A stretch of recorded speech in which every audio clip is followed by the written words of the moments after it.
So hello everyone. This is now our next module and it's all about Kirchhoff's laws.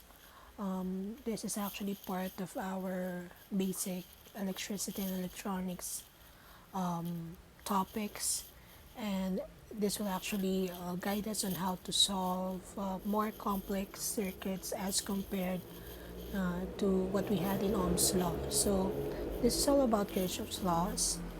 And before we start, let me just guide you through the different topics in this short video.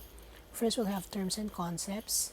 So some terminologies that would at least give us some uniform terms and ideas to use all throughout the presentation. Next, there will be a short discussion on what Kirchhoff's law, current law is. And the third part will be Kirchhoff's voltage law.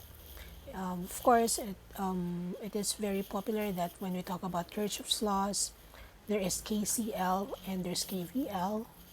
And towards the end, there will be some examples, short examples that we'll be solving to strengthen the concept of both laws. So let's start with some terms and concepts. First, a circuit. So a circuit is a closed loop conducting path in which an electrical current flows. Usually, when we talk about a circuit, it's a closed path, there's a load, there could be a source, and there could be an electronic component, but definitely it's a closed loop. So, you have on your right, the right of your screen, is an example of a circuit. It's a more complicated take on what we had during our Ohm's law discussion, but the purpose is to actually give you the different parts of a circuit that are used in Kirchhoff's laws. Next will be a path. So a path is a line connecting elements or sources with no elements or sources included more than one. So it's a straight path. It's it's where current flows. So that is a path. So just for uniformity, when we talk about a path, that will be the line where our current flows. Next will be a node. This is very popular in KCL or Kirchhoff's current law later on. A node is actually a junction, connection or terminal within a circuit where two or more circuit elements are connected or joined together, giving a connection point between two or more branches. Usually, this is indicated by a dot. So if we let's just zoom this, these are your nodes. Okay. These are also nodes. Okay. Just for uniformity, they are called junctions also, but when it's a node, it is where two or more branches meet. Okay, so that's a node, that's a node. And finally, for this slide, a branch is a single or group of components such as resistors or a source which are connected between two nodes. So this is a branch. Let me just highlight that. This is a branch. This is a branch. So just for clarity later on when we talk about different problems, we know what branches are, what nodes are. Okay, let's go to the next set of terms. We have a loop. You can see it from the figure on your right again. That was a loop. So this is your loop. A loop is a closed path in a circuit which no circuit element or node is encountered more than once. So when you look at the loop, this is encountered once. Okay, definitely there will be no encounter that is more than one. Next, a mesh. A mesh is a single open loop that does not have a closed path. No components are inside the mesh. And this is just a review. When we call components in series, it means they carry the same current, and when they are in parallel, what's noteworthy will be For parallel, it's actually voltage, and for series, it's current. Those are very distinct characteristics of series and parallel circuits. So if we like just talk about the different quantities when you talk about series, in series we can always consider I. See, there are branch currents to consider or individual currents to consider. We can say that's I1, I2, I3. In parallel, it's very distinct. Your voltages are the ones equal. Okay, so let's try to go to the to the two rules. As I've stated in the opening of this video, there is KCL and there is KVL. Let's start with KCL, or the Kirchhoff's current law. This law is also called, it has different names. It can be called Kirchhoff's point rule, Kirchhoff's junction rule, or you can call it the nodal rule, and Kirchhoff's first rule.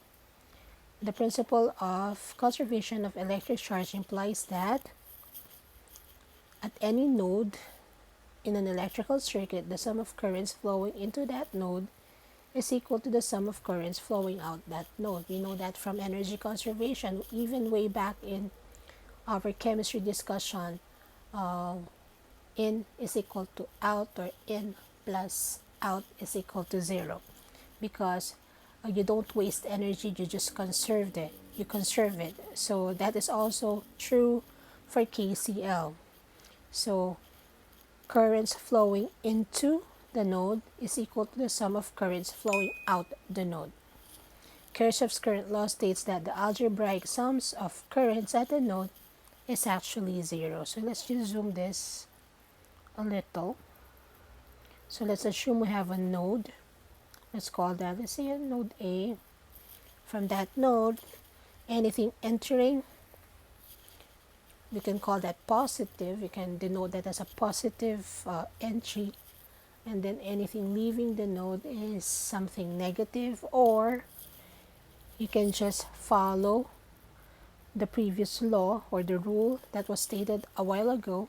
The algebraic sum of the currents at a node is always 0. So you can say that anything that enters, so I1 is going in, I2 is going in, I3 is going in, 5 and 4 are going out. Therefore, these are your in and these are out. Or you can rewrite this in a different way. It's up to you for your sign conventions, as long as one is opposite the other. You can say that I1 plus I2 plus I3 minus, leaving, minus I4 minus I5 is equal to 0. This is actually equal to this as well. So that is basically the concept of KCL. It's very simple. You just watch out for a node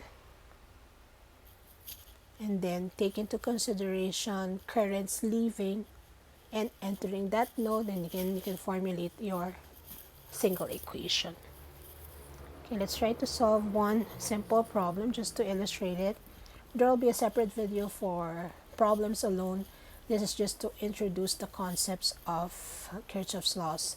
So it says here, solve or calculate the current I defined in the diagram. Okay, as we can see, here you go. We have I here. We're looking for that.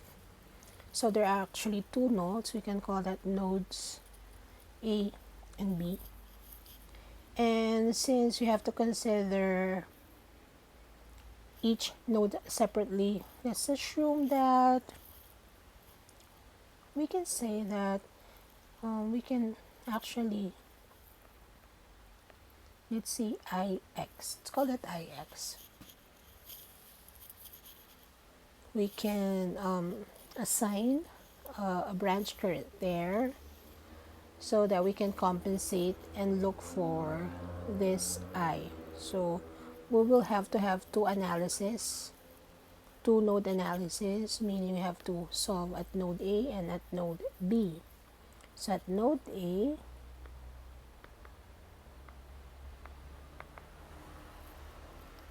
okay, we can say that anything entering is positive and anything leaving is negative.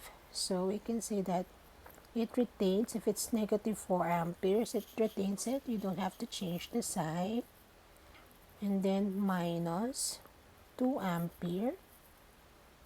And then we can say that Ix leaves the node.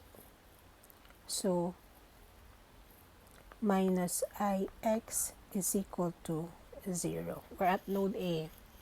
Therefore, we can solve for Ix. So if I will transpose that, Ix is now equal to negative 6 amperes.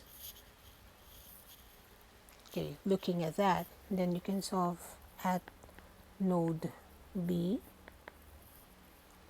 We can say that again, anything going in or flowing inside the node is positive and anything leaving it is negative. So we'll retain, so we can just say Ix plus 6 amperes minus I is equal to 0.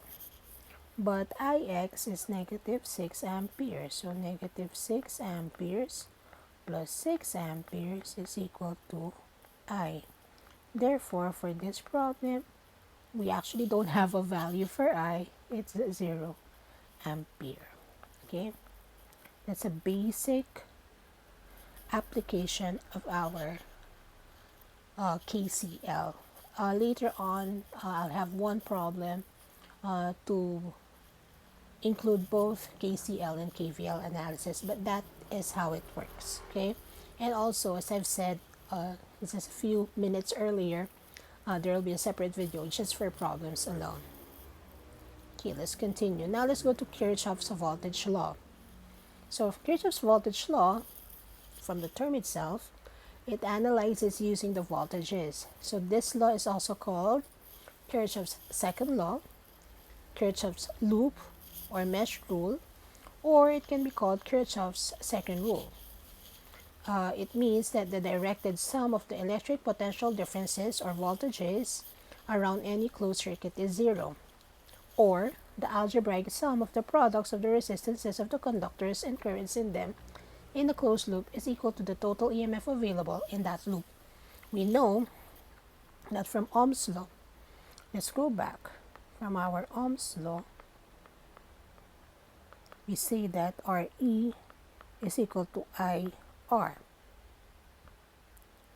Or sometimes it's V is equal to IR. That's why for this definition it says the product of the resistances and currents, meaning they still talk about voltage. Same thing with the previous definition. It says the potential difference or voltage in any closed loop is 0. So you have to consider the terminals. Should there be DC sources? So it's up to you.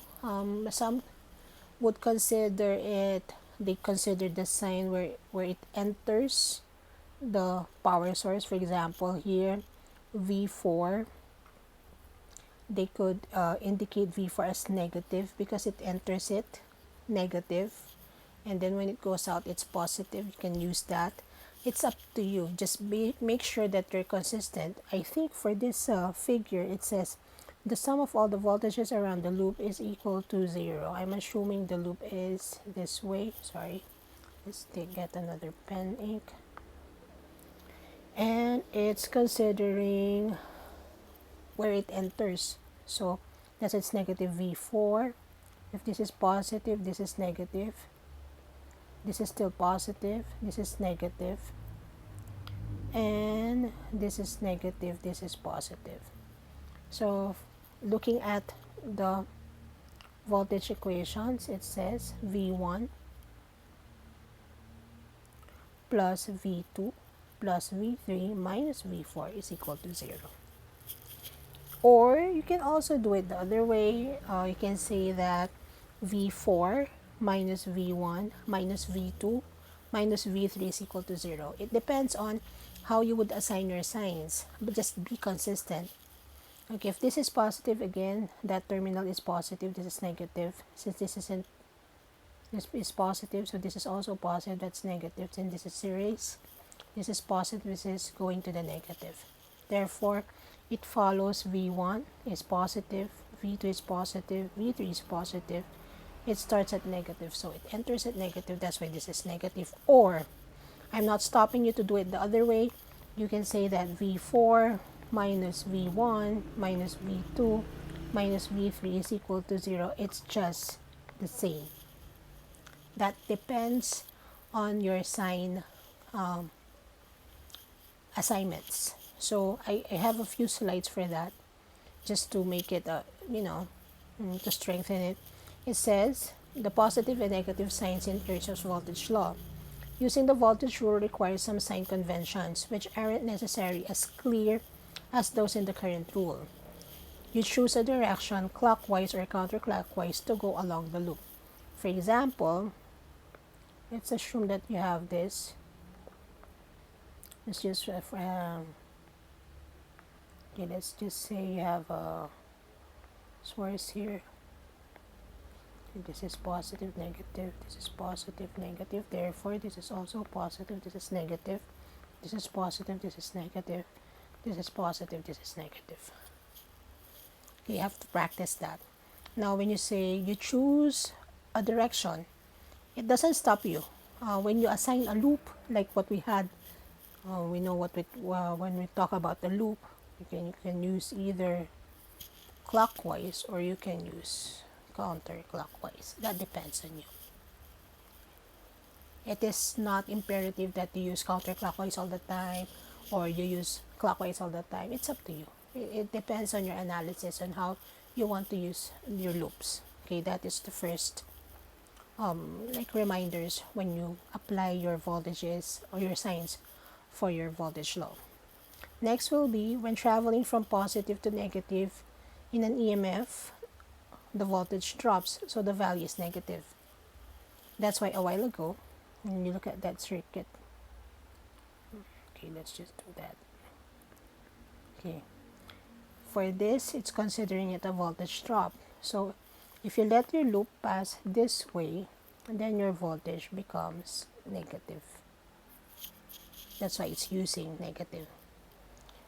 When going from negative to positive, the value goes up, so the value is positive. Okay?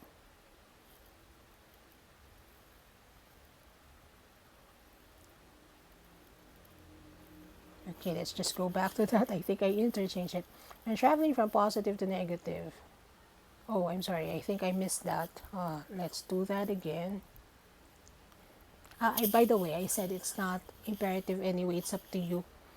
Some would consider it as when you enter, but a while ago I said that you can also do it the other way. I'm sorry for that. If this is positive, negative, you can also consider it where it goes out, so you can still assume this as positively. That depends. As long as you be consistent with the other elements in the loop. Okay, and then finally, when crossing a resistor, the voltage change is determined by the formula IR, where I is the value of the current and R is the resistance. Crossing in the same direction as the current means the voltage goes down, so its value is negative. When crossing a resistor in the direction opposite the current, the voltage value is positive, which means the voltage is increasing. Oh, what's important in this statements would be, of course, we know that you have to remember that V is equal to IR. Sometimes in the loop, your voltages are available. Sometimes it's just resistances.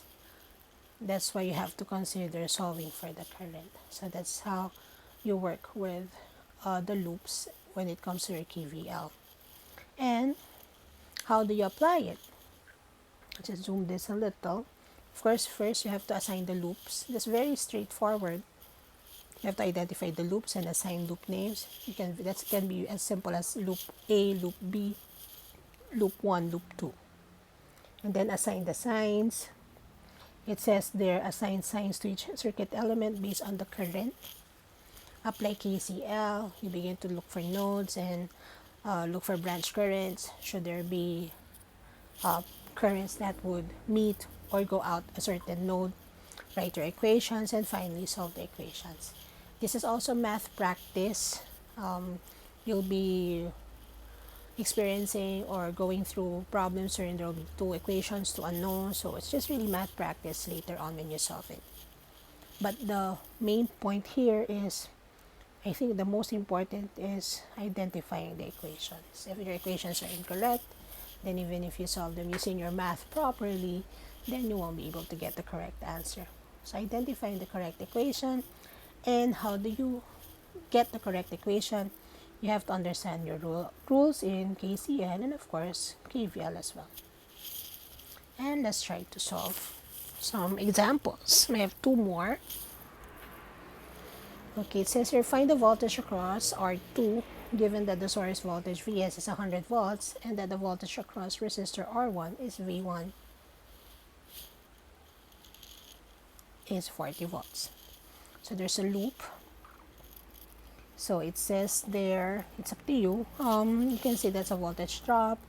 You can consider that as positive. In my personal experience, when I do it, usually I make this positive and then all else becomes negative, but it's up to you still. So let's solve it. That's the loop. So I'm going clockwise. So I have to consider, I'll just change in colors. Okay. So I'll start with Vs. My Vs is 100 volts and I can say that is positive. And then I go to minus. Let's consider this as I. Sorry, that's I should be. This should be I only. So that will be I R1 minus I R2 is equal to 0. It's as simple as that. That will be your voltage law, loop, or loop equation. So your Vs is 100 volts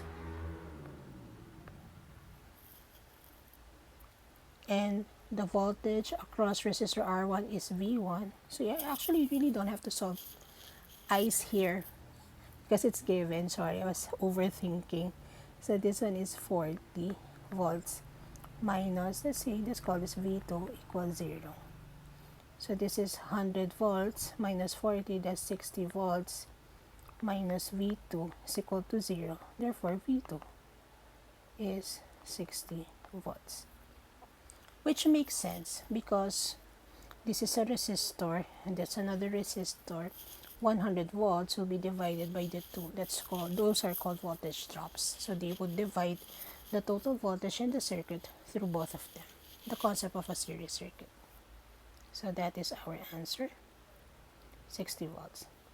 And finally, for the last example, I've already combined KCL and KVL into one problem. And it's just asking us to look for the branch currents I1, I2, I3. And given Rs are 10 ohms, R2 is 20 ohms, R3 is 15 ohms. Let's put those so that we can use them. Disregard R1 here. That will be the internal resistance. So it's not given in the problem. So when it's not given, you disregard it. So R1 is 10 ohms. So let's just, and then R2 is 20 ohms. R3 is 15 ohms. E1 is 120 volts. And this is 100 volts for E2. Okay. Nothing so difficult. So there's actually a junction or a node. We can call this your node. Let's call that node E. So let's try to solve it. I'll be using two loops. So my loops will be, I can start here. That will be my loop 1. It says from the guide a while ago. And I could say this is my loop 2. Okay. Then you can just go ahead and solve it. Let's solve it. We'll do it one loop at a time. Okay, for the solution. Let's say at loop 1. We can say that 120. If I start at 120 as positive, so this is negative, this is positive, this is, sorry for that, that's positive, that's negative, this is still positive, that's negative, that's positive, that's negative, that's positive, that's negative. Then I consider the R's as voltage drops. I will do minus. I don't know what my I is. We're looking for I. So we call it I1, R1. And then your loop passes through R3. So minus I3, R3, 0. That is your KVL. So we can say that I1, R1 plus I3, R3 is equal to 120. Just rearranging it. Let's call that equation 1. Okay, now at loop 2, we'll do the same thing, but this time we're coming from, it's going counterclockwise.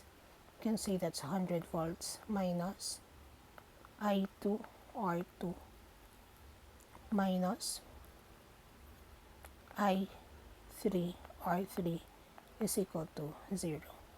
And we can say that this is I2, R2 plus I3, R3 is equal to 100 volts.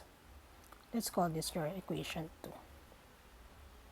Okay, let's just add another sheet. Okay, let me just rewrite those equations. Okay, that's I1, R1 plus I3, R3 is equal to, let's just go back, 120. This is our equation 1. And our equation 2 is I2, R2 plus I3, R3 is equal to 100. This is our equation 2. But we have to make our variables consistent. I'm seeing I1, I3, I2, I3. But I think we can get from node A. From node A, we can say that the branch currents coming in, I1 is going inside or going towards node A. I2 is also going towards node A, but I3 is going out. Therefore, I1 plus I2 is equal to I3. And we can use this for our first two equations. Therefore, we just substitute I1, R1 plus I1 plus I2, R3 is equal to 120. Let's substitute the values. R1 is 10, so 10 I1. R3 is 15 plus 15 I1 plus 15 I2 is equal to 120. Let's combine like terms. So this is 25 I1 plus 15 I2 is equal to 120. This is still your equation 1 in transformed i's already. So for equation 2, let's use I2, R2 plus, we can say that this is I1 plus I2 times R3 is equal to 100. So this is I2, but I2 is 20. R2 is 20, so 20 I2, and I1 is, no, R3 is 15 I1 plus 15 I2 is equal to 100. Let's combine like terms. That's 15 I1 plus 35 I2 is equal to 100. So this is our equation 2.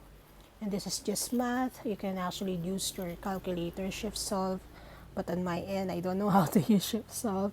Let's just rewrite them. So that's 25I1 plus 15I2 is equal to 120. I can say that's 15I1 plus 35I2 is equal to 100. So solving it, okay, I can multiply this by 6 and I can multiply this by 10. So that will be 150 I1 plus 90. 6 times 15, that's 90 I2 is equal to 720. This is 150 I1 plus 350 I2 is equal to 1000. Okay, let's eliminate. We can do this, and that will be negative 350 plus 90. Let me just get my calculator just to be sure. This will be negative 260 I2, and that's 100 minus 720. That's around, sorry, that's 1000 minus 720. That's around 280. Negative 280. Therefore, I2 is 280 over 260. I'm getting 1.08. So that's 1.08 ampere. Now all you have to do is substitute it. You can substitute I2 in either 1 or 2. So whichever, we can substitute it, say in equation 1. Okay. So 25 I1 plus 15 I2. Or you can solve it again using your calculators. I think it's going to give you two answers right away if you input it, x1, x2, but I don't know how to use it, unfortunately. 25 I1 plus 15 I2 is equal to 120. Instead, I'm going to use my long method. 25 I1 plus 15 times 1.08 is equal to 120. I1 is equal to, let me just do that. It's 120 minus 15 times 1.08 over 25. So I'm getting 4.15 for I1. And finally, my I3 is equal to I1 plus I2. This is 1.08 plus 4.15. That is 5.23, approximately 5.23 amperes. So those are the values of your branch currents for this example. So if you have questions, please just comment on the video or you can message me.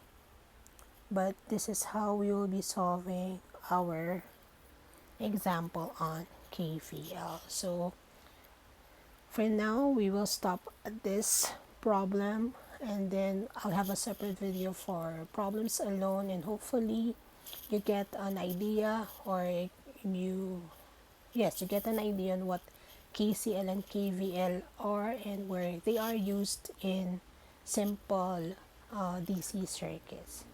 Okay, for now, thank you so much. Please keep on watching the videos. You can share them to your friends and classmates. And of course, until the next video, thank you.